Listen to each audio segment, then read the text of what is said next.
So it's time now for some business here on News Desk. Emmanuel Abadjiri has joined me now in studio with a lot more. Hi, Emmanuel. Hi, It's great. Thank God it's Friday. Yeah, finally. Unfortunately, I might have to show up sometime this weekend anyway. Okay. But I don't know. Just when I thought Guta was calling off the strike, yes, I'm hearing they are going back on strike. I'm lost, really. What's going on? The strike in Accra officially has ended, even though some shops remain reluctant to operate. Okay. But Guta is now trying to extend the strike to other parts of the country. So nationwide this time. Exactly. I mean, the issues are still not handled or by the ministry. So is it that they're not happy with how government is handling these issues, or what? Well, yes. From all I hear, it looks like communication between the Ministry of Trade and the Joint Business Private Sector Consultative Forum is not forthcoming. The issues still remain. The paramount ones being the removal of taxes and also the utility. God save us. Anyway.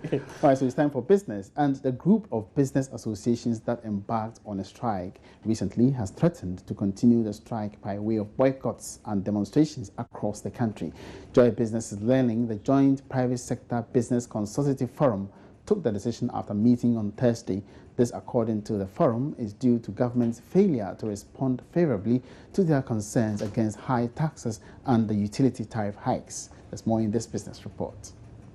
The forum is asking its members to continue paying the 3% flat rate VAT and boycotts the planned implementation of the excise tax stamp policy. According to the leadership, consumers may also have to brace themselves for hikes in the prices of goods and services, as members of the forum would pass on their cost operations.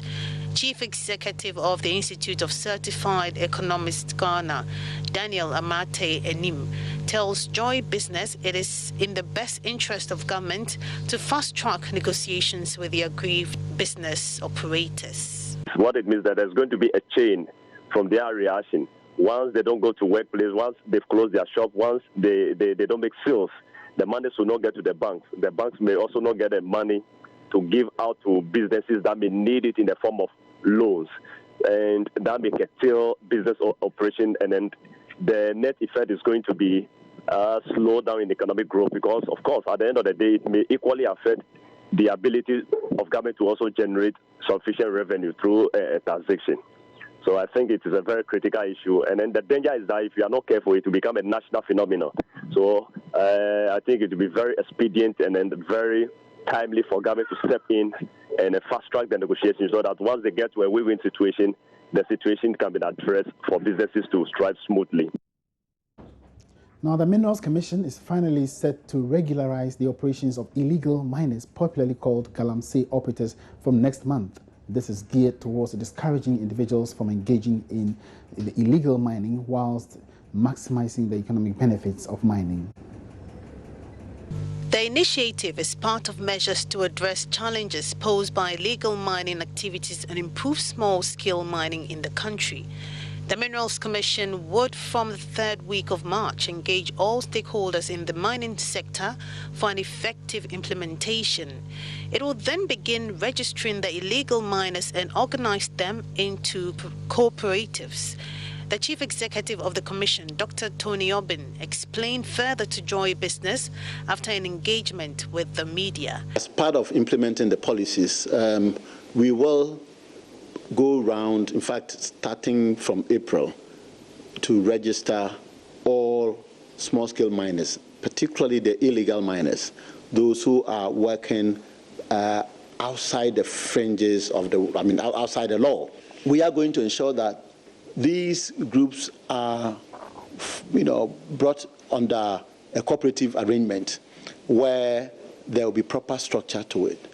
Now, they will be required by law to work on proper grounds. Initially, those who are working on areas where, we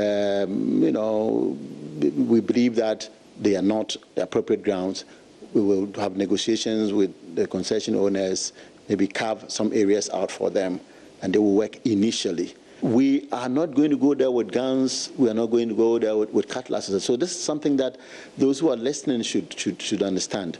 that the idea is to organize them.